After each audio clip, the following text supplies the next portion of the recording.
Okay जी, तो अब हम स्टार्ट करने जा रहे हैं अपना नया टॉपिक आज। और इस नए टॉपिक के अंदर जो हम लोग पढ़ेंगे आज, वो पढ़ेंगे स्मार्ट क्राइटेरिया। इस नए टॉपिक के अंदर जो चीज हम लोग आज पढ़ेंगे, वो पढ़ेंगे स्मार्ट क्राइटेरिया। सवाल ये है भाई कि स्मार्ट क्राइटेरिया क्या है। और आपको ये पता होना जरूरी है कि स्मार्ट क्राइटेरिया जो है, वो किसी भी बिजनेस के लिए बहुत ज्यादा जरूरी होता है।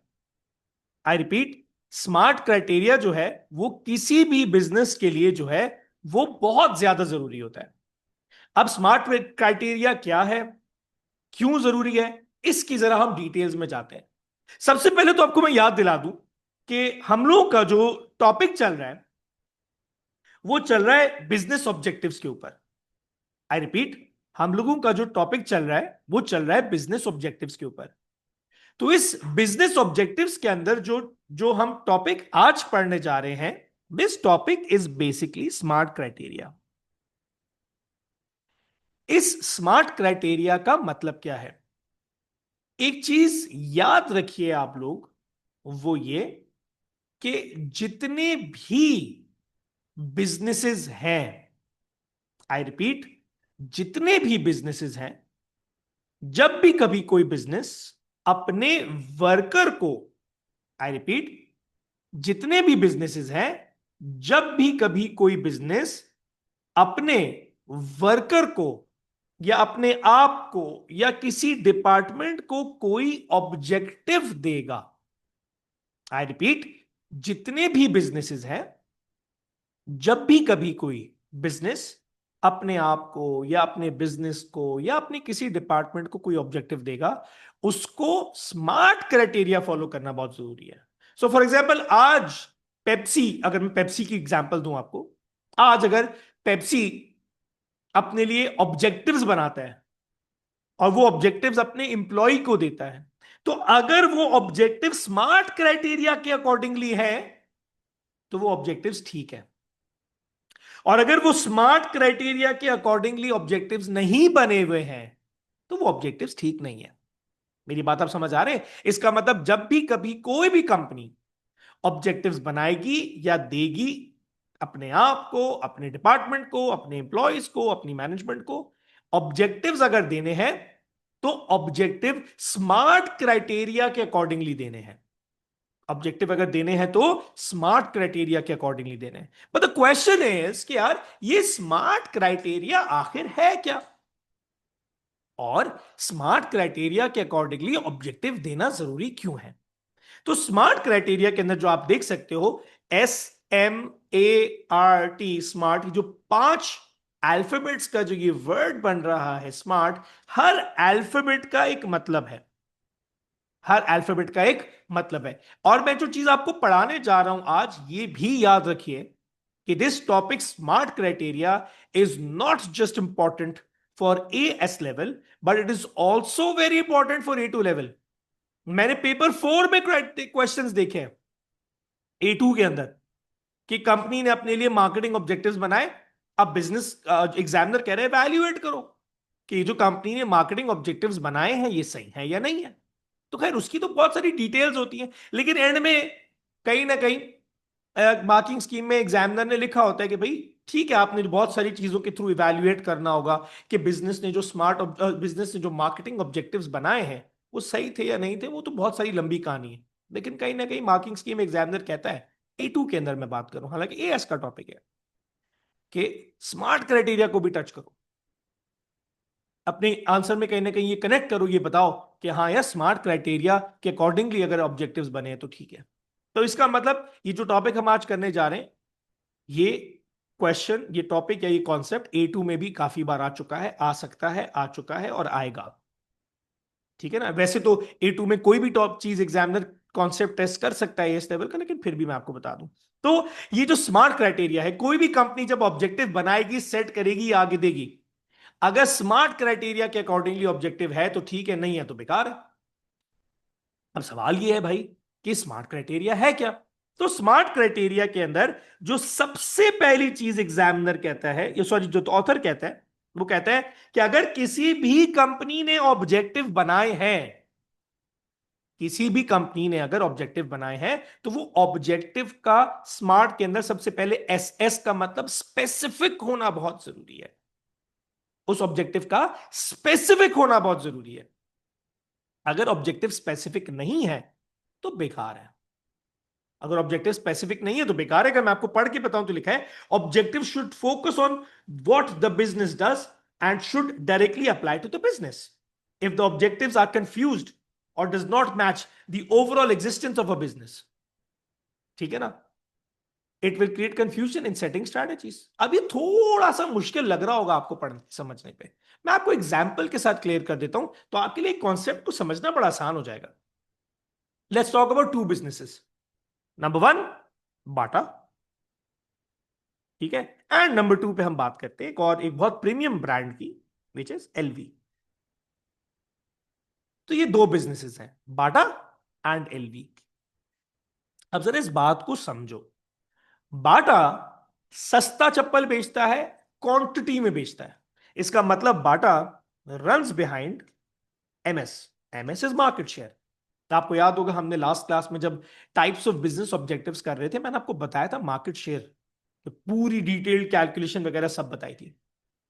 कुछ बिजनेसेस होते हैं जो मार्केट शेयर के पीछे भागते हैं, सस्ता बेचो, ज्यादा क्वांटिटी में बेचो।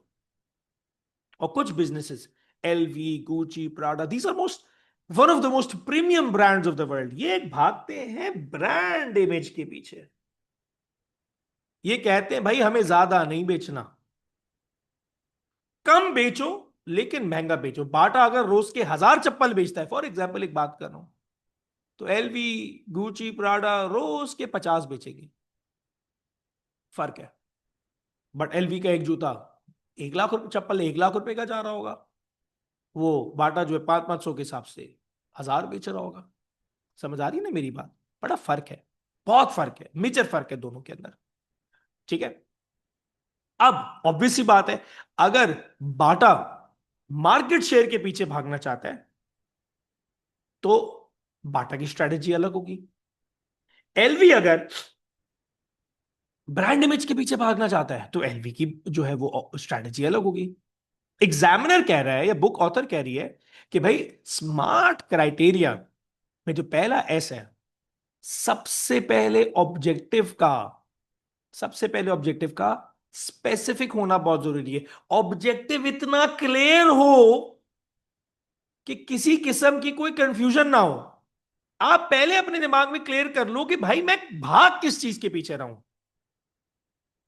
मैं तो आपको एग्जाम्पल देने के समझाने के लिए एग्जाम्पल दी ना। अब जरूरी थोड़ी कि हर बार मार्केट शेयर या ब्रांड इमेज की एग्जाम्पल हो। मैं तो आपको समझाने के लिए एग्जाम्पल दी। हो सकता है कंपनी ब्रांड इमेज के पीछे भाग रही हो सकता है मार्केट शेयर के पीछे भाग रही हो। क्लियर कर लो कि किस चीज के पीछे भागना है। जब आप ये क्लियर कर लोगे तो फिर वैसा ऑब्जेक्टिव रखो, फिर जैसा ऑब्जेक्टिव होगा स्ट्रैटेजी ऐसी बनेगी। क्लैरिटी होना बहुत जरूरी है। जब तक आपके ऑब्जेक्टिव्स में कंफ्यूजन होगी तब तक आपकी राइट स्ट्रैटेजी बनेगी ही नहीं। अब आपने दिमाग में बनाया हुआ है, आपने दिमाग में क्या बनाया हुआ है? आपने दिमाग में बनाया हुआ है ब्रांड इमेज, और आप अपने मैनेजर को बुला के बेइज्जत कर रहे हो, यार क्या मसला है यार, ये ज्यादा क्वांटिटी क्यों नहीं बिक रही? स्ट्रैटेजी बनाओ ज्यादा क्वांटिटी बेचने की। अब कॉन्फ्लिक्ट आ गया। एक जगह पे आप स्ट्रैटेजी बना रहे हो किस चीज की? ज्यादा बेचने की। ऑब्जेक्टिव आपका क्या बना हुआ है? ब्रांड इमेज का। कंफ्यूजन है, क्लैश है। तो ऑब्जेक्टिव के अंदर वो कहता है सबसे पहली चीज जो आपके ऑब्जेक्टिव सेट करने के लिए जरूरी है वो है स्मार्ट क्राइटेरिया का S, specific. There has to be clarity. कोई कंफ्यूजन नहीं होनी चाहिए कि ये चीज है तो ये है, ये चीज है तो ये है। जितनी क्लैरिटी होगी उतना आसान होगा आपके लिए स्ट्रैटेजी बनाना, उतने कम चांसेस होंगे आपके लिए कि आपकी ऑर्गेनाइजेशन के अंदर कंफ्यूजन क्रिएट हो। अब वही बात है ना, अब आपने ब्रांड इमेज का माइंड बनाया हुआ है, स्ट्रैटेजी आपकी जो है वो मार्केट शेयर वाली है। अब कंफ्यूजन हो गई, मैनेजर परेशान कि यार मेरा ओनर तो पागल हो गया। एक जगह कहता है कम बेचना है, महंगा बेचना है, दूसरी जगह कह रहा है कि स्ट्रैटेजी बनाओ ज्यादा बेचने के लिए। कंफ्यूजन है, कॉन्फ्लिक्ट आ गया। स्पेसिफिक, आराम से समझ आए, क्लियर हो, कंफ्यूजन ना हो। क्योंकि अगर आराम से समझ आएगा, क्लियर होगा, कंफ्यूजन नहीं होगी, तो स्ट्रैटेजीज बड़ी सिंपल तरीके से बन जाएंगी। तो पहली चीज स्मार्ट क्राइटेरिया के अंदर, it has to be whatever the objective has been set for the company. कोई भी ऑब्जेक्टिव बनाया हो, स्पेसिफिक होना बहुत जरूरी है, ठीक है ना। दूसरा, it has to be measurable. भाई देखो, दुनिया में अगर कोई चीज मेजर ही नहीं हो सकती तो वो बेकार है। अब इमेजिन करो, मेरी कंपनी है, मेरी कंपनी में 500 बंदे काम करते हैं। अब मुझे सारे के सारे इंप्लॉयज को मोटिवेट करना है। मैंने एक बंदे को बुलाया एचआर से, क्योंकि एचआर ह्यूमन रिसोर्स वाले जो होते हैं वो सबको संभालते हैं। मैंने अपने एक एम्प्लॉय को बुलाया, बल्कि समझो मैंने मैनेजर को बुलाया। मैंने मैनेजर को बोला, एक काम करो, सारे के सारे एम्प्लॉयज को मोटिवेट कर दो। ठीक है, उसने बोला डन है सर, हो जाएगा। 10 दिन बाद मैंने मैनेजर को बुलाया, हाँ भाई क्या सीन है, हो गए सारे मोटिवेट? उसने बोला डन सर, बिल्कुल बेहतरीन, सारे के सारे मोटिवेटेड है। मैंने बोला अच्छा, कैसे पता? उसने बोला सर ऐसे पता लगा कि जब मैं एम्प्लॉयज को देखता हूँ वो मुझे देख के मुस्कुराते हैं, मैं उनको देख के मुस्कुराता हूँ। देर अगर वो मुझे देख के मुस्कुरा रहे हैं तो मुझे लग रहा है मेरे एम्प्लॉयज जो है मोटिवेटेड है। अब मैं बोलूंगा ये मैनेजर हो गया पागल। मैनेजर बोलेगा सर कसम से सब मोटिवेटेड है। अब सवाल ये है कि मैं कैसे मेजर करूं कि एम्प्लॉय कितना मोटिवेटेड है? अब आई नो आप बोलोगे सर परफॉर्मेंस चेक कर लें। भाई परफॉर्मेंस चेक करने से ये थोड़ी पता लगेगा कि उसका मोटिवेशन का लेवल क्या है। मैं अगर आज चेक करना चाहूं मेरे एम्प्लॉय मोटिवेटेड है या नहीं, तो मैं क्या चेक करूंगा? मेरे पास क्या आंसर आएगा? एम्प्लॉय मोटिवेटेड यस, या एम्प्लॉय नॉट मोटिवेटेड, या फिर क्या आंसर आएगा? Less motivated, more motivated, highly motivated, highly demotivated. अब ये जो सारी चीजें मैं आपको बता रहा हूं ना, इन सब का कोई न्यूमेरिकल आंसर नहीं है। क्राइटेरिया स्मार्ट क्राइटेरिया क्या कहता है कि जब भी कभी आप अपने एम्प्लॉय को ऑब्जेक्टिव दें, जब भी कभी आप अपने एम्प्लॉय को ऑब्जेक्टिव दें, तो ये मेक श्योर करें कि जो आपने ऑब्जेक्टिव दिया है दैट ऑब्जेक्टिव इज मेजरेबल। क्योंकि अगर ऑब्जेक्टिव मेजरेबल नहीं है तो बेकार है। आपको पता ही नहीं है कि आपके एम्प्लॉय ने काम किया तो क्या किया क्या नहीं किया। अब इमेजिन करो, मेरी टी शर्ट बनाने की फैक्ट्री, मैंने अपने एम्प्लॉय को बोला भाई आपने जो है वो, मेरी टी शर्ट बनाने की फैक्ट्री है, आपने जो है वो 100 टी शर्ट बनाने। अब एम्प्लॉय ने लेट सपोज 110 टी शर्ट बना दिए, फॉर एग्जाम्पल 110 टी शर्ट बना दिए। ठीक है, अब जब मेरे एम्प्लॉय ने 110 टी शर्ट बनाए, तो मैं देख सकता हूं कि भाई मैंने टारगेट दिया था 100 का, बनाए 110 है। जिसका मतलब क्या हुआ? इसका मतलब टारगेट जो है वो ओवर अचीव हुआ है ना? मैंने उसको 100 टी शर्ट्स का टारगेट दिया था, लेट से फॉर एग्जाम्पल उसने लेट से 90 टी शर्ट्स बनाए। अब ये क्या हुआ? ये हो गया अंडर अचीव। ये क्या हो गया? Under achieve. मेरी बात आप समझ रहे हैं? अब कैसे पता ओवर अचीव या अंडर अचीव? मैंने उसको एक न्यूमेरिकल टारगेट दे दिया। अब on the basis of that numerical target मैं ये देख सकता हूं कि टारगेट ज्यादा अचीव हुआ या कम अचीव हुआ। अब जो पहले वाली एग्जांपल मैंने आपको दी, इंप्लॉइज की मोटिवेशन बढ़ाओ, अब वो एक ऐसा टारगेट था जिसकी कोई न्यूमेरिकल कैलकुलेशन ही नहीं है। उसकी किसी किस्म की कोई न्यूमेरिकल कैलकुलेशन ही नहीं है। तो मैं कैसे देख के ये बोल सकता हूं कि मेरे मैनेजर ने मेरे इंप्लॉइज की मोटिवेशन बढ़ाई तो कितनी, मोटिवेशन गिराई तो कितनी? कैलकुलेट करना पॉसिबल नहीं है। तो स्मार्ट क्राइटेरिया कहता है सबसे पहले जब भी कभी ऑब्जेक्टिव सेट करो अपनी कंपनी या अपने बंदों के लिए या डिपार्टमेंट के लिए या किसी के लिए भी, तो ऐसे ऑब्जेक्टिव सेट करो जो नंबर वन स्पेसिफिक हो, स्पेसिफिक हो। नंबर टू, ऐसा ऑब्जेक्टिव हो जो कि मेजरेबल हो। 1 साल, 2 साल, 50 साल, 100 साल बाद भी आप देखो ना तो आपको पता लगे हाँ यार ये टारगेट दिया था, इतना अचीव हुआ, इतना अचीव नहीं हुआ, तो ये परफॉर्मेंस अच्छी थी, ये परफॉर्मेंस बुरी थी। तीसरा, अच्छा ये इसमें अक्सर बच्चे जो है ना वो थोड़ा सा कंफ्यूज हो जाते हैं, अचीवेबल एंड रियलिस्टिक में। आपको इन दोनों के डिफरेंस समझना पड़ेगा।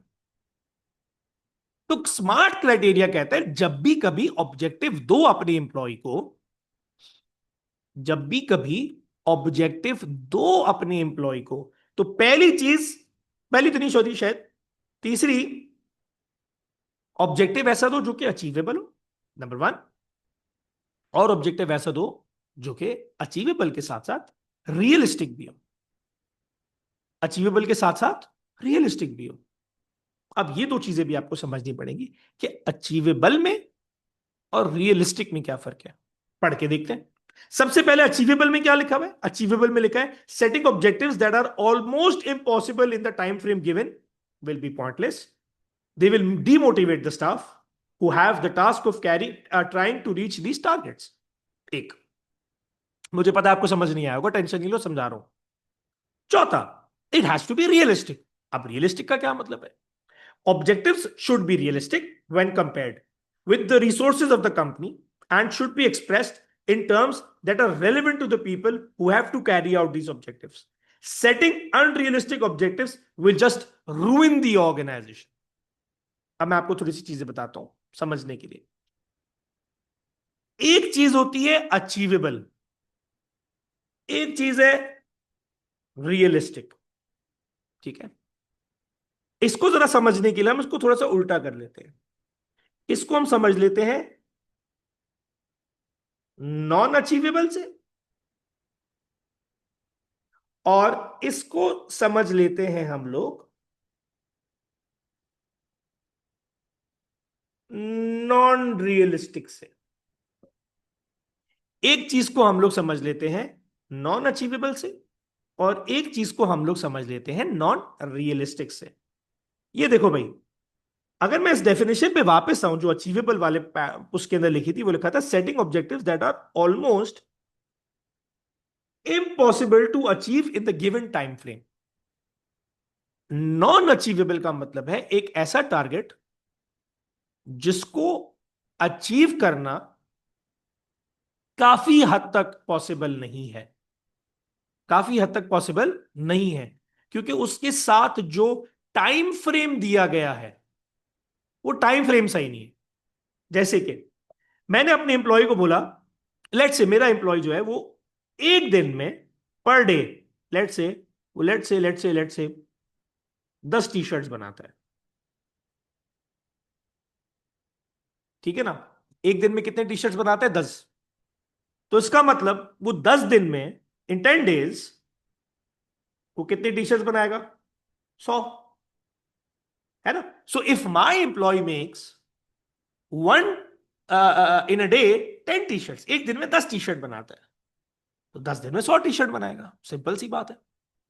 अब अगर मैं उसको बोलूं कि भाई तुम्हारे पास दिन है 10,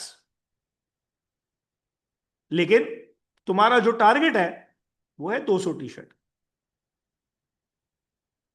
अब ये मैंने उसको दिया नॉन अचीवेबल टारगेट, एक ऐसा टारगेट जो वो अचीव नहीं कर सकता।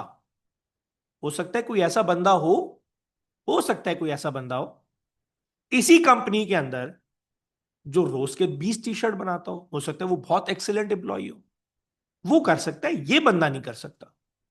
तो मैंने उसको एक ऐसा टारगेट दिया है जो इस बंदे के लिए अचीवेबल नहीं है। ठीक है, इस बंदे के लिए अचीवेबल है ही नहीं, मे बी कोई और कर सकता है। अब हम बात करते हैं नॉन रियलिस्टिक टारगेट की। मैंने अपने एम्प्लॉय को बोला कि तुम मुझे 200 टी शर्ट बना कर दो, तुम मुझे 200 टी शर्ट बना के दो। लेकिन प्रॉब्लम यह है कि मेरी कंपनी के अंदर जो रॉ मटेरियल पड़ा है वो पड़ा ही 50 टी शर्ट का है। मेरी कंपनी के अंदर जो रॉ मटेरियल पड़ा है वो पड़ा ही 50 टी शर्ट्स का है। अब मेरा एम्प्लॉय सारी, मतलब 24 घंटे पूरा वक्त लगा रहे, सारी जान मार दे, सारी कंपनी के सारे एम्प्लॉय जान मार दे, तो भी 50 टी शर्ट से तो किसी के पप्पा भी नहीं है कि वो ज्यादा बना सके। किसी के पापा भी आ जाए ना, सॉरी, वो भी 50 टी शर्ट से ज्यादा नहीं बना सकते, क्योंकि मेरी कंपनी के पास इतने रिसोर्स ही नहीं है कि किसी वजह से मैं 50 से ज्यादा, मैं तो 51 टी शर्ट नहीं बना सकता। मैं क्या, मेरी पूरी कंपनी भी मिल जाए तो भी 51 टी शर्ट नहीं बना सकती, क्योंकि मेरे पास तो इतना रॉ मटेरियल ही नहीं है ना भाई। मेरे पास इतना कंपनी में रॉ मटेरियल ही नहीं है। 200 टी शर्ट तो बहुत दूर की बात है। नॉन रियलिस्टिक का मतलब एक ऐसा टारगेट दे दिया जिसको पूरा करना किसी सूरत मुश्किल नहीं है, क्योंकि कंपनी के पास इतने रिसोर्सेज ही नहीं है कि वो कर सके, नॉन अचीवेबल का मतलब यह कि वो फिलहाल अचीव नहीं हो सकता। क्यों? क्योंकि शायद इंप्लॉय की ट्रेनिंग कम है, इंप्लॉय की परफॉर्मेंस कम है, या शायद टाइम कम दिया है। लेकिन अगर तमीज से कुछ एडजस्टमेंट्स की जाए, तो वो कुछ हद तक अचीव हो सकता है, या ये भी आप कह सकते हो कि इस बंदे के लिए अचीवेबल नहीं है, या शायद दूसरे बंदे के लिए अचीवेबल है। शायद आज अचीवेबल नहीं है, लेकिन शायद कल अचीवेबल हो सकता है। तो काइंड ऑफ कुछ लोग ऐसे भी कहते हैं कि नॉन अचीवेबल का मतलब फिलहाल अचीव नहीं हो सकता, लेकिन प्रोवाइडेड अगर कुछ सर्कमस्टेंसेस किए चेंज किए जाए तो शायद अचीव हो सके। लेकिन नॉन रियलिस्टिक का मतलब तो ऐसा टारगेट कि भाई कुछ भी कर लो, पॉसिबल ही नहीं है करना। तो स्मार्ट क्राइटेरिया कहता है कि अगर आप अपनी कंपनी को चलाना चाहते हैं, अगर आप अपनी कंपनी के लिए तमीज के ऑब्जेक्टिव्स रखना चाहते हैं, अगर आप चाहते हैं कि आपका एम्प्लॉय मोटिवेटेड रहे, तो आप उसको ऑब्जेक्टिव भी ऐसा दें जो कि अचीवेबल भी हो और रियलिस्टिक भी हो। क्योंकि अगर आपने अपने एम्प्लॉय को ऐसा ऑब्जेक्टिव दे दिया जो कि ना तो रियलिस्टिक है ना तो अचीवेबल है, एम्प्लॉय बोलेगा यार फायदा क्या इस कंपनी में काम करने का, मुझे टारगेट ही ऐसा मिलता है जो हो ही नहीं सकता। वो डिमोटिवेट हो जाएगा, वो छोड़कर चला जाएगा। तो आपको टारगेट भी अचीवेबल देना है और टारगेट भी रियलिस्टिक देना है। ठीक है ना। अब इसके साथ साथ टाइम फ्रेम, टाइम लिमिटेड बोलो या टाइम फ्रेम बोलो, अच्छा ये भी बहुत जरूरी चीज है यार, इसके बगैर भी गुजारा नहीं है। देखो वी इंडिविजुअल्स, हम इंसान, खासतौर पे अगर मैं अपनी बात करूं, हम लोग जो है वो बहुत ज्यादा सुस्त लोग हैं। आप अपनी बात भी करूं, पूरा साल आप कहते हो हाँ पढ़ूंगा पढ़ूंगा पढ़ूंगा, अभी भी आप, मैं आपको पास पेपर करा रहा हूँ, आप बोलोगे हाँ सर पढ़ेंगे पढ़ेंगे पढ़ेंगे। मुझे पता है ना, आप लोग आखिरी 2 महीने 3 महीने पहले ही आपको होश आएगा। By default we are lazy, सुस्त है हम। और पाकिस्तानी तो कुछ ज्यादा ही सुस्त है, मैं तो हूं खास तौर पे। जब तक 11th आवर पे तलवार गले पे नहीं आती ना यूं करके कि हाँ भाई अब फंस गए, तब तक काम शुरू नहीं होता। तो क्राइटेरिया, स्मार्ट क्राइटेरिया कहता है कि जब भी कभी अपने एम्प्लॉय को दो टारगेट ऑब्जेक्टिव, या अपने आप को दे रहे हो, टाइम फ्रेम भी अटैच करो। क्योंकि मेरे भाई जब तक टाइम फ्रेम अटैच नहीं होगा ना, इंसान कभी भी काम को सीरियस लेगा ही नहीं।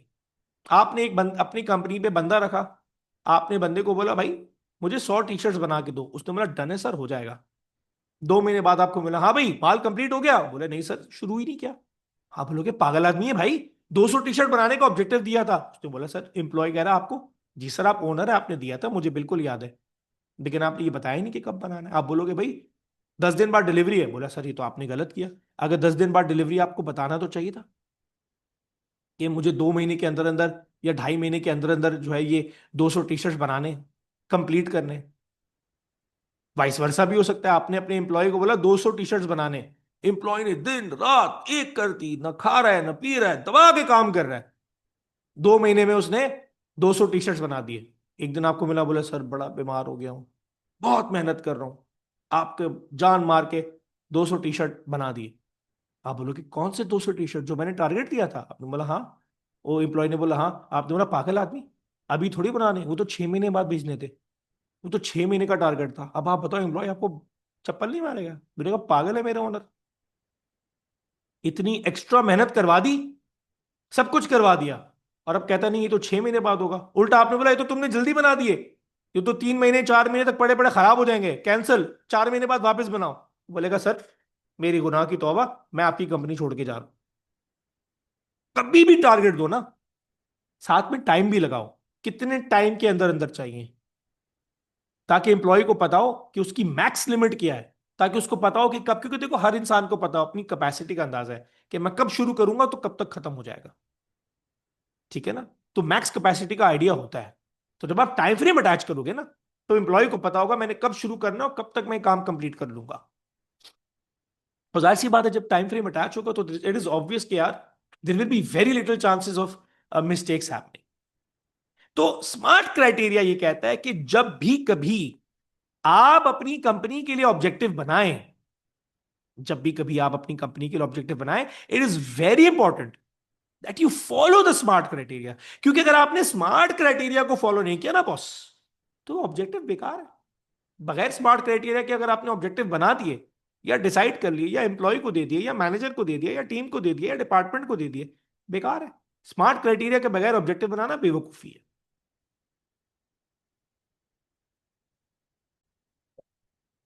ओके जी, तो अब जो नेक्स्ट चीज हम लोग कंटिन्यू करने जा रहे हैं, that is basically factors that determine business objectives. इसका मतलब क्या है वो समझते हैं। Factors that determine business objective का मतलब ये है कि वो कौन कौन सी, आई रिपीट, वो कौन कौन सी चीजें हैं जिनकी वजह से एक कंपनी के ऑब्जेक्टिव्स चेंज हो सकते हैं, या वो कौन कौन से फैक्टर्स हैं जो कंपनी के ऑब्जेक्टिव्स को इन्फ्लुएंस कर सकते हैं। What are those factors that could affect what objective a company decides for itself. मेरी बात समझ रहे हैं ना? जैसे कि आपके अब्बू ने आपके लिए ऑब्जेक्टिव रखा डॉक्टर, कि मेरी बेटा या मेरी बेटी डॉक्टर बनेगा, फॉर एग्जाम्पल बात कर रहा हूं, ठीक है? तो कोई फैक्टर्स ऐसे रहे होंगे ना जिनके बेसिस पर आपके अब्बू ने अपने लिए, अपनी औलाद के लिए ऑब्जेक्टिव रहा होगा, रखा होगा। कोई ना कोई ऐसे फैक्टर्स रहे होंगे या है जिनके बेसिस पर आपके अब्बू ने ऑब्जेक्टिव डिसाइड किया। तो कंपनी भी जब अपने लिए कोई ऑब्जेक्टिव रखती है ना, तो देर आर सर्टेन फैक्टर्स जो कंपनी के ऑब्जेक्टिव को इन्फ्लुएंस करते हैं, जिनकी वजह से कंपनी ऑब्जेक्टिव रखती है, या जिनकी वजह से कंपनी का ऑब्जेक्टिव हाई होता है या लो होता है, या आसान होता है या मुश्किल होता है। Got it? सो अभी जो हम टॉपिक कर रहे हैं वो फैक्टर्स जिनकी वजह से कंपनी के ऑब्जेक्टिव्स चेंज हो सकते हैं, या ये वो रीजंस है जिनकी वजह से कंपनी कोई ऑब्जेक्टिव रखती है। सबसे पहला अगर मैं आपसे बात करूं, the first one that we have is basically business culture. अच्छा, अब शायद आपने ये वर्ड बिजनेस कल्चर पहली बार सुना होगा, आपने शायद ना सुना हो पहले बिजनेस कल्चर। तो सबसे पहले मैं आपको समझा देता हूं कल्चर क्या होता है। कल्चर बेसिकली, अगर मैं हमारी सोसाइटी के कल्चर की बात करूं, कराची के या पाकिस्तान के, तो कल्चर का मतलब होता है किस तरीके से हम लोग काम करते हैं, रिस्पॉन्ड करते हैं, रिएक्ट करते हैं, या किस तरीके से जो है वो हम लोग सोचते हैं। The way we look at each other, the way we interact, the way we interact with each other, the way we respond, the way we react, the way we think, the way we move. मतलब हमारा जो mind process है वो basically हमारा culture है। कराची वालों का काम करने का तरीका, रिएक्ट करने का तरीका अलग है। पाकिस्तान की दूसरी सिटीज का काम करने का, रिएक्ट करने का, सोचने का तरीका अलग है। अलग अलग कल्चर है। तो बिजनेस कल्चर का मतलब क्या है? बिजनेस कल्चर का मतलब है जिस तरीके से एम्प्लॉइज, ओनर एक दूसरे से बात करते हैं, ट्रीट करते हैं, सोचते हैं, रिएक्ट करते हैं, कस्टमर्स को जवाब देते हैं, ये उनका कल्चर है। ये उनका कल्चर है। Me as an owner of a business, for example, अगर मैं अपने एम्प्लॉई से गाली देकर बात करूंगा, बदतमीजी करूंगा, तो ये मेरी कंपनी का कल्चर बन जाएगा। कैसे? क्योंकि अगर मैं अपने एम्प्लॉय मैनेजर से गाली देकर बदतमीजी करके बात करूंगा, तो सिमिलरली मेरा वो एम्प्लॉय जो मेरे मैनेजर के अंडर में काम करता है, वो भी उससे गाली देके या बदतमीजी से बात करेगा, क्योंकि वो वही चीज फॉलो कर रहा है जो उसको ऊपर से देखने को मिल रही है। मैं आपको प्रैक्टिकल एग्जांपल देता हूं। एक दिन मेरा लोअर लेवल का एम्प्लॉय क्लीनर, और वो मेरे पास आया रोते हुए, शिकायत करके, रोते ऐसे शिकायत लेके कि सर मैं आपके कंपनी में इतने टाइम से काम कर रहा हूँ, मुझे बहुत नाराजगी है। मैंने कहा, क्या हुआ, बोलो भाई। कहता, सर मुझे मैनेजर ने गाली दी। मैंने बोला अच्छा। मैंने मैनेजर को बुलाया, मैंने कहा, क्या हुआ? मैनेजर कह रहा, सर वो ऐसा हुआ वैसा हुआ, और इसने जो है वो काम नहीं किया था। मैंने बोला, देखो बात सुनो, काम नहीं किया था तो आप इसको डांट सकते हो, ठीक है, आप इसको सजा दे सकते हो, गाली नहीं दे सकते। मैंने क्या इतने सालों में, क्योंकि वो मैनेजर भी मेरे पास काफी सालों से काम कर रहा है, मैंने बोला मैंने इतने सालों में कभी क्या आपको गाली दी है? क्या मैंने ये कल्चर है, ये नॉर्म सेट किया है कि जो काम ना करता हो उसको आप गाली दे सकते हो, उसकी को जो है वो कर सकते हो, हरास कर सकते हो? मैंने कभी नॉर्म या कल्चर सेट ही नहीं किया। तो आप कैसे ही काम कर रहे हैं अपने अंडर में काम करने वाले छोटे एम्प्लॉय के साथ? हाँ, आप डांट सकते हैं, अगर वो आपको वार्न करें, बार बार वार्न करें, ना कर रहा हो डांट दे, ना सुधर रहा हो निकाल दे जॉब से, वो एक अलग बात है, वो एक प्रोसेस है, वो डिसमिसल है ना, कि एम्प्लॉय को निकाल दिया, वो गलती कर रहा है बार बार। When an employee is removed from job for not being able to fulfill his responsibility, that is dismissal. बात समझ रहे हैं ना मेरी? तो ये एक कॉन्सेप्ट है, एक तरीका होता है बिजनेस के अंदर। तो बिजनेस के अंदर जो ओनर एम्प्लॉय का एक दूसरे से बात करने का, रिएक्ट करने का, सोचने का, रिस्पॉन्ड करने का जो तरीका है, वो जो पूरे एक नॉर्म बन जाता है, उसको हम कल्चर कहते हैं। खैर, हमारा टॉपिक तो है नहीं बिजनेस कल्चर का, वो A2 का टॉपिक है। बट सवाल ये है कि वो कौन कौन से फैक्टर्स हैं, वो कौन कौन से फैक्टर्स हैं जो कि एक बिजनेस के कल्चर को डिटरमाइन करते हैं या इन्फ्लुएंस करते हैं। ठीक है ना। सबसे पहला बिजनेस कल्चर। भाई, जिस तरह का बिजनेस का कल्चर होगा, यानी जिस तरीके से लोग काम कर रहे होंगे, बात कर रहे होंगे, इंटरेक्ट कर रहे होंगे, जो लोगों का सोचने का तरीका होगा, बिजनेस का जैसा कल्चर होगा, बिजनेस का ऑब्जेक्टिव भी फिर वैसा ही होगा। अब ओनर का एक मिजाज है ठंडा, चिल माहौल वाला। ठीक है ना, वो कहता है यार बस जो है जैसा है अल्लाह का शुक्र है, ठीक है, खैर हो गई। तो ये चीज ऑटोमेटिकली उसके एम्प्लॉयज में ट्रांसफर होगी। जैसा ओनर होगा वैसे ही इंप्लॉय होंगे, वैसा कल्चर बन गया। फिर उसका ऑब्जेक्टिव भी वैसा ही होगा। उसका ऑब्जेक्टिव क्या होगा? भाई 5% ग्रो हो रही है, बहुत है। ना उस कंपनी में बहुत बड़ी इंप्रूवमेंट आ रही होगी, ना वहां पे कोई इनोवेशन हो रही होगी, इस तरह का कोई ऑब्जेक्टिव ही नहीं होगा। ठंड माहौल है ना यार। ऑन दी अदर हैंड एक और कंपनी है जिसका ओनर यंग है, एग्रेसिव है, एनर्जेटिक है।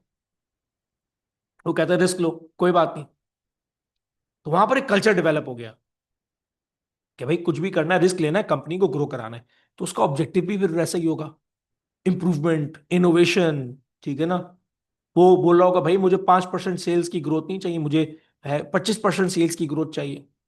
जैसा कल्चर होगा, ऑब्जेक्टिव भी फिर वैसा ही होगा। ठीक है ना। ओनर कहता है भाई सोसाइटी को बेनिफिट करना है, एक कल्चर है सोसाइटी को बेनिफिट करना है, एक बन गया एक कल्चर। तो उसका, वो कह रहा है कॉस्ट बढ़ी है तो बढ़ने दो। वो दूसरा बिजनेस ओनर कह रहा है नहीं भाई मुझे तो प्रॉफिट चाहिए, सोसाइटी को नुकसान होता है, हो कॉस्ट कट करो। जैसा कल्चर बन जाएगा ना कंपनी के अंदर, ऑब्जेक्टिव भी फिर वैसा ही बन जाता है।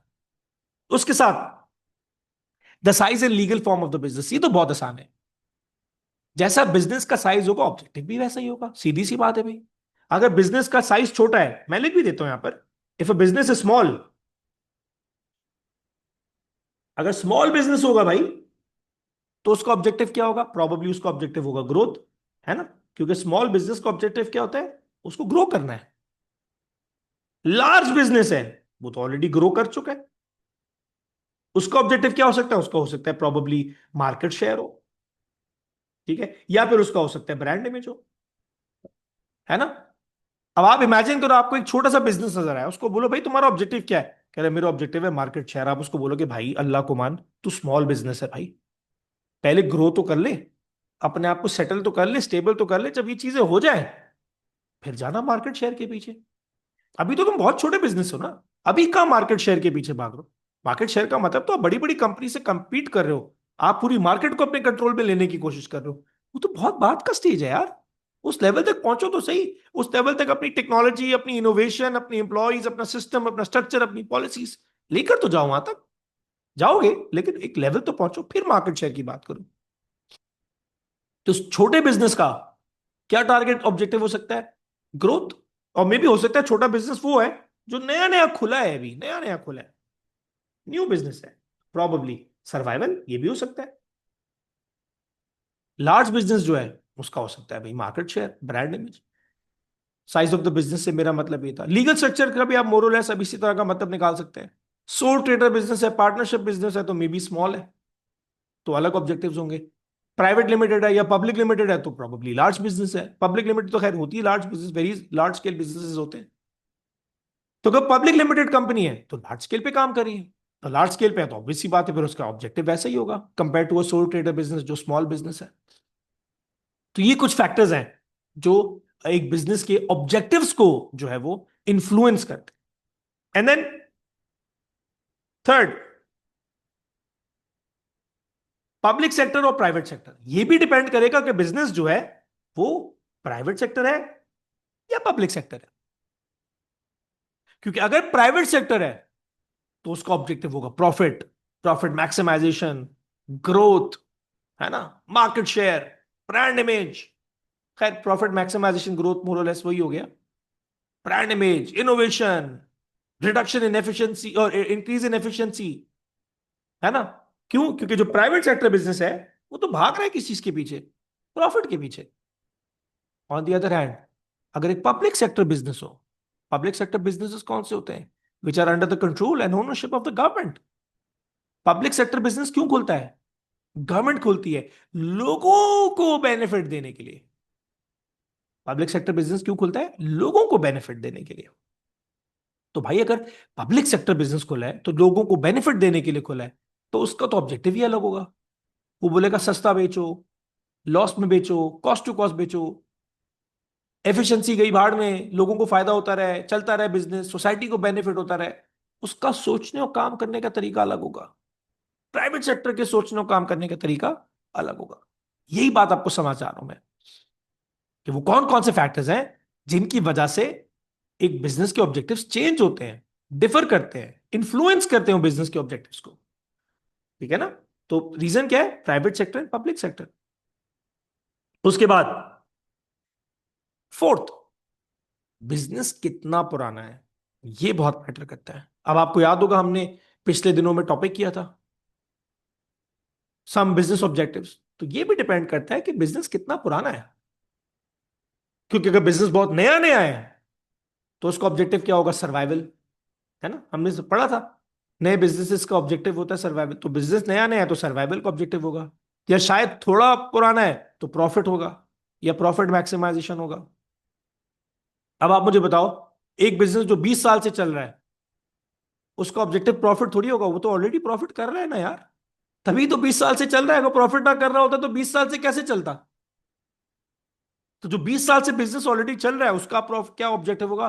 प्रॉफिट मैक्सिमाइजेशन, और प्रोबेबली मार्केट शेयर, और ब्रांड इमेज। या ये भी हो सकता है कि वो काम कर करके थक गया, बहुत पैसा कमा लिया, उसने बोला यार अब तो खिदमत खल्क करनी है, तो उसने सीएसआर ऑब्जेक्टिव बना लिया, अपने आप को सोशल एंटरप्राइज में कन्वर्ट कर लिया। कुछ भी हो सकता है। अभी डिपेंड करता है कि बिजनेस कितना नया है और कितना पुराना है। ठीक है ना? तो जितना नया होगा उतने अलग ऑब्जेक्टिव्स होंगे, जितना पुराना होगा उतने अलग ऑब्जेक्टिव्स होंगे। तो ये जो मैंने आपको चार रीजंस कराए हैं यहां पर, basically these are one of those reasons जो इन्फ्लुएंस करते हैं बिजनेस के ऑब्जेक्टिव को। यानी ये वो रीजन है जिनकी वजह से बिजनेस के ऑब्जेक्टिव्स चेंज होते हैं या डिफाइन होते हैं। ठीक है भाई? तो these are the objectives, these are the factors that affect business objectives. Alright ji, moving on. अब जो अगला हमारे पास कॉन्सेप्ट है वो है हाउ डू, यानी how business objectives change over time. यानी ये वक्त के साथ साथ, क्योंकि देखो भाई हर चीज दुनिया में टेम्पररी है, वक्त के साथ साथ लोग बदल जाते हैं, जज्बात बदल जाते हैं, हालात बदल जाते हैं, तो ऑब्जेक्टिव्स भी तो बदलेंगे ना। अब एग्जामिनर आपसे सवाल पूछ सकता है कि भाई जरा बताओ कि किसी भी बिजनेस के ऑब्जेक्टिव वक्त के साथ साथ चेंज क्यों हो जाते हैं? ऐसा क्या हो जाता है कि एक बिजनेस के ऑब्जेक्टिव चेंज हो जाते हैं? सर्वाइवल से प्रॉफिट, प्रॉफिट से प्रॉफिट मैक्सिमाइजेशन, प्रॉफिट मैक्सिमाइजेशन से ब्रांड इमेज या मार्केट शेयर या सीएसआर। ऐसा क्या हो जाता है कि बिजनेस के ऑब्जेक्टिव्स चेंज हो जाते हैं? कुछ रीजंस हैं, देखते हैं। पहला रीजन, भाई देखो जब बिजनेस नया नया खुलेगा ना, जब बिजनेस नया नया खुलेगा तो बिजनेस का ऑब्जेक्टिव तो सर्वाइवल ही होगा। इट इज ऑब्वियस, इसमें कौन सी वो बात है? बिजनेस का objective will be survival, definitely. लेकिन क्या सारी जिंदगी बिजनेस का ऑब्जेक्टिव सर्वाइवल होगा? नहीं। ये तो नए बिजनेसेस का जो रिसेंटली खुले हैं, 6 महीना, साल, 2 साल, 3 साल के बाद तो उनका ऑब्जेक्टिव ऑफ सर्वाइवल खत्म हो जाएगा, फिर वो प्रॉफिट की तरफ आएंगे। तो एग्जामिनर पूछ रहा है भाई वो कौन कौन से रीजंस हैं, वो कौन कौन से रीजंस हैं जिनकी वजह से बिजनेस के ऑब्जेक्टिव्स चेंज होते हैं? तो आप बोलोगे भाई पहला रीजन वो है कि बिजनेस खोला था सर्वाइवल के लिए, अब वो स्टेज गुजर गया ना। तो जब एक बिजनेस स्टेज सर्वाइवल के स्टेज से गुजर चुका है तो डेफिनेटली बात है उसका एक नया ऑब्जेक्टिव आएगा, कुछ भी आएगा, प्रॉफिट आएगा, कुछ भी आएगा। क्यों आएगा? क्योंकि सर्वाइवल का स्टेज तो नए बिजनेस के लिए था, अब वो नया बिजनेस नहीं रहा, पुराना बिजनेस है, उस वो अपने सर्वाइवल स्टेज को बाईपास कर चुका है। दूसरा रीजन, एनवायरमेंट चेंज हो गया। अब आज से 3 साल पहले तक पाकिस्तान के हालात काफी अच्छे थे, आज से 3 साल पहले तक पाकिस्तान के हालात काफी अच्छे थे। अब क्या हुआ? हालात बदल गए। अब we all know that the economic conditions in Pakistan are not very good. इतने अच्छे हालात नहीं है हमारे मुल्क। ठीक है जी, नहीं है तो नहीं है। तो अब जब मुल्क के हालात अच्छे नहीं है, इकोनॉमिकल कंडीशंस अच्छी नहीं है, एनवायरमेंटल कंडीशंस अच्छी नहीं है, तो कंपनीज के ऑब्जेक्टिव भी चेंज हो गए। 3 साल पहले इकोनॉमी ग्रो कर रही थी तो सारी कंपनीज के ऑब्जेक्टिव क्या था? मुल्क ग्रो कर रहा है, 10 आउटलेट खोलो, 20 आउटलेट खोलो, 50 आउटलेट खोलो। अब इन्फ्लेशन है, जॉब्स नहीं है, हालात खराब है, पॉलिटिकल अनस्टेबिलिटी है, तो कंपनीज ने भी अपने ऑब्जेक्टिव को चेंज कर लिया है। जिसने ग्रोथ को ऑब्जेक्टिव रखा तो उसने बोला भाई ग्रोथ स्टॉप करो, स्टेगनेंट कर दो, पैसा बचाओ। जो प्रॉब्लम्स में आ गई है कंपनी, उन्होंने बोला भाई ये तो इतनी टेंशन हो गई, ग्रोथ छोड़ो, सर्वाइवल को पकड़ो वापस से। एनवायरमेंटल चेंज आया, हालात चेंज हो गए, वक्त बदल गए, जज्बात बदल गए, हालात बदल गए, तो कंपनी को अपने ऑब्जेक्टिव्स बदलने पड़े। क्योंकि जो बंदा वक्त के साथ, हालात के साथ अपने आप को चेंज नहीं करेगा, वो तो मार्केट से बाहर हो जाएगा भाई। तो हालात को देख के ऑब्जेक्टिव रखोगे, है ना? जैसे हालात होंगे ऑब्जेक्टिव भी वैसे ही होंगे। आपके साथ भी ऐसा ही होगा घर में। घर का जो माहौल चल रहा होता होगा, आपका ऑब्जेक्टिव भी वैसा ही होता होगा। घर का माहौल अच्छा है तो आपका ऑब्जेक्टिव है अब्बू से 5,000 रुपये लेने, या 10,000 लेने, या 50,000 लेने। घर का माहौल अच्छा नहीं है तो आपने बोला होगा बेटा चुपचाप जाओ, खाना खाओ, सो जाओ, पैसे मांगना तो दूर की बात, है ना? तो जैसे घर के हालात होंगे, आपका ऑब्जेक्टिव भी फिर वैसे ही होगा ना। तो कंपनीज के साथ भी ऐसे ही होता है। जैसे मुल्क के हालात होते हैं, जैसे एनवायरमेंटल और इकोनॉमिकल कंडीशन चल रही होती हैं, कंपनी भी फिर अपने ऑब्जेक्टिव्स वैसे ही रखती है। And then a short term objective of growth in sales or market share might be adopted to a longer term objective of maximizing profits. हो सकता है कंपनी का एक लॉन्ग टर्म ऑब्जेक्टिव हो कि उसे प्रॉफिट्स बढ़ाने हैं। अब जो लॉन्ग टर्म का ऑब्जेक्टिव है प्रॉफिट बढ़ाने का, वो कभी इंक्रीज हो सकता है जब सेल्स बढ़े। तो कंपनी ने अपना शॉर्ट टर्म में ऑब्जेक्टिव क्या रख दिया? सेल्स बढ़ाओ, ज्यादा माल बेचो। कि शॉर्ट टर्म में माल ज्यादा ज्यादा माल बेचो, ज्यादा माल बिकता रहेगा, ऑटोमेटिकली जो हमारा लॉन्ग टर्म पे गोल है मैक्सिमाइजिंग प्रॉफिट्स वाला, वो अचीव हो जाएगा। या मेरा लॉन्ग टर्म ऑब्जेक्टिव है to become the best technological company of Pakistan, ये मेरा लॉन्ग टर्म ऑब्जेक्टिव है। अब इस लॉन्ग टर्म के ऑब्जेक्टिव को अचीव करने के लिए मुझे शॉर्ट टर्म के ऑब्जेक्टिव बनाने पड़ेंगे। बार बार इनोवेशन लेके आना, ठीक है, ज्यादा से ज्यादा प्रोडक्ट बेचना, प्राइस कम रखना, ये मेरे छोटे छोटे शॉर्ट टर्म ऑब्जेक्टिव होंगे। जब ये छोटे छोटे शॉर्ट टर्म ऑब्जेक्टिव करते करते करते कंबाइन होकर एग्रीगेट होकर सारे ऑब्जेक्टिव अचीव होंगे, तो ऑटोमेटिकली लॉन्ग टर्म का ऑब्जेक्टिव अचीव हो जाएगा। तो ये भी एक रीजन है, ठीक है ना? कभी कभी कंपनी के लॉन्ग टर्म ऑब्जेक्टिव चेंज होते हैं ना, तो लॉन्ग टर्म ऑब्जेक्टिव्स की वजह से, या लॉन्ग टर्म ऑब्जेक्टिव्स को चेंज करने के लिए शॉर्ट टर्म ऑब्जेक्टिव्स को भी एडजस्ट करना पड़ता है। तो ये कुछ रीजंस थे हम लोगों के पास, जिनकी वजह से, जिनकी वजह से तो नहीं, जिनकी बेसिस पर हम ये कह सकते हैं कि ऑब्जेक्टिव्स चेंज ओवर